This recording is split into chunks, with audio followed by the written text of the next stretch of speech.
Hi, this is Christy Kimbrell with the Exceptional Home Team and Keller Williams Realty. Today I'm going to talk to you about when you should hire an agent as a buyer.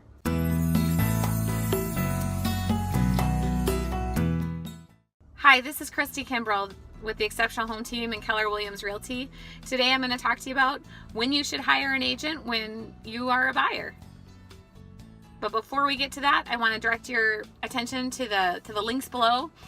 Feel free to click on the home value button if you're looking to get your home's value assessed, and the home search button if you're looking for the hottest listings on the market. And now back to our topic.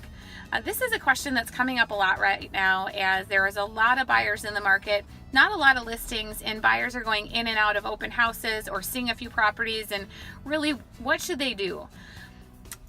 The reason why an agent would want you to work for them is because, they don't get paid if you don't buy anything.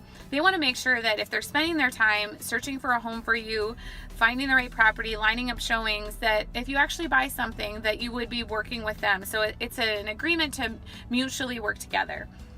Now that benefits you because they are committed to you, and some of the disadvantages if you're out, just seeing houses with different listing agents is they really end up just representing the seller. You don't get the true advice that you might need or want when it comes to, some imperfections with the home, or even if there are some questions about its pricing and how it matches with the market. And that's the kind of advice that you're really looking for as a buyer, and the sellers pay all the commissions, so you don't pay anything. Now, an agent may ask you to sign a buyer representation agreement.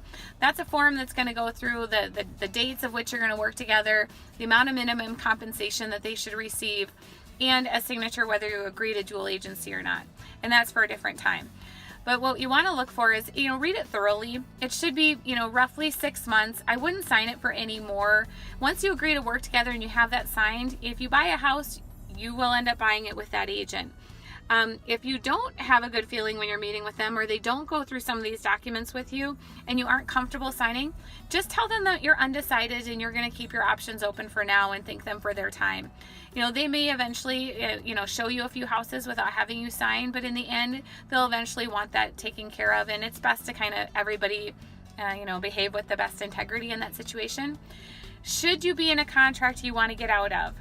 Now, there's differing opinion on this. Most top agents will simply allow you to leave the contract if need be. They don't want to work with a disgruntled buyer or somebody who doesn't like their service any more than you want to work with them. But there are agents out there who are going to require that you stick with them, and you're essentially kind of held hostage to that contract. It is a binding contract, so read it carefully, decide wisely. If you need any help, you can always try to reach out to their broker, but if they're doing a good job for you, communicating well, and if you're giving them feedback and they, are doing their best to meet your needs, it looks like you've got a great agent on your hands. So hopefully that's helpful. I've enjoyed talking to you today again from my car. I'll work on switching up the topics later, or the locations, and I just appreciate you always watching and listening. Again, this is Christy Kimbrell with the Exceptional Home Team and Keller Williams Realty.